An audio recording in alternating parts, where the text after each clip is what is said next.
5ই August পর এখন রাষ্ট্রীয় ক্ষমতায় কিন্তু একটা ইন্টিরিয়াম গভর্নমেন্ট ডক্টর ইউনূসের নেতৃত্বে, কিন্তু বিএনপিকে কিন্তু একটা গভর্নমেন্টের মতো দায়িত্ব পালন করতে হচ্ছে।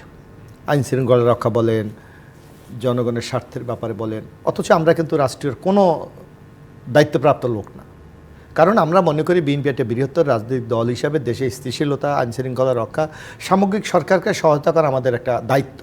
এবং যেটা আমাদের নেতা জনাব তারেক রহমান সাহেব বলেছে, আমাদের ভারপ্রাপ্ত চেয়ারম্যান, যে ইউনূস সরকারকে কোনোভাবে ব্যর্থ হতে দেওয়া যায় না।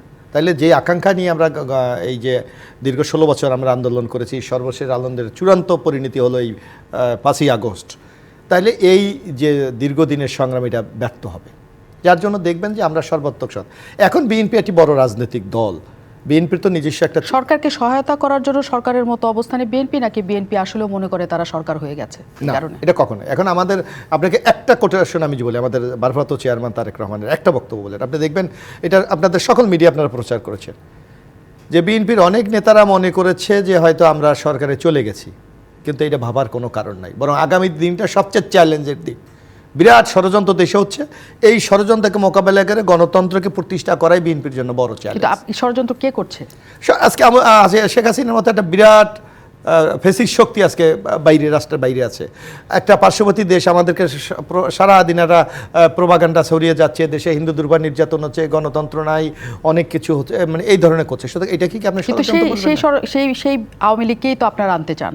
আমরা বলছি যে গণতন্ত্রের স্বার্থে, গণতন্ত্রের জন্য আপনি আওয়ামী লীগকে প্রত্যাখ্যান জনগণ করেছে।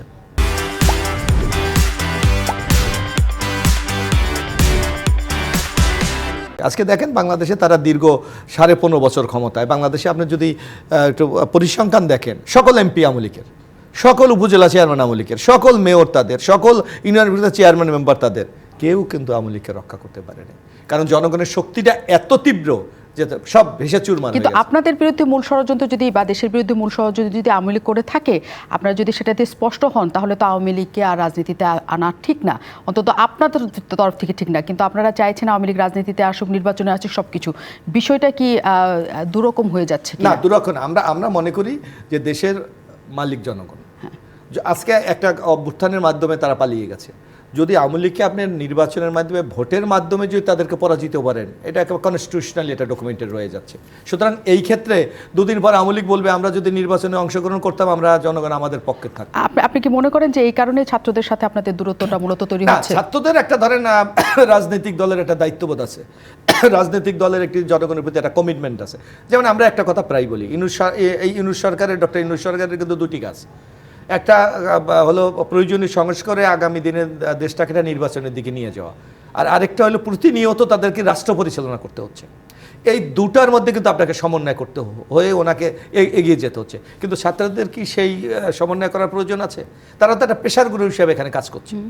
তো যার জন্য আমরা মনে করি যে রাজনৈতিক দল হিসাবে আমরা মনে করি দীর্ঘ সময় যদি এই ইন্টিরিয়াম অনির্বাচিত সরকার থাকে, তাইলে এটা দেশের নানা শক্তির উদ্ভব করতে পারে। ইতিমধ্যে আপনি লিখেছেন আনসার বিদ্রোহ হয়েছে, প্রশাসনে এখনও শেখ হাসিনার গাপটি মারা লোকজন বসে আছে, এখনও দ্রব্যমূল্যের চরম ঊর্ধ্বগতি, প্রশাসনকে এখনও এই সরকার নিয়ন্ত্রণে আনতে পারছে না, আইন শৃঙ্খলা রক্ষণে মাঝে মাঝে চরম অবনতি ঘটে যাচ্ছে।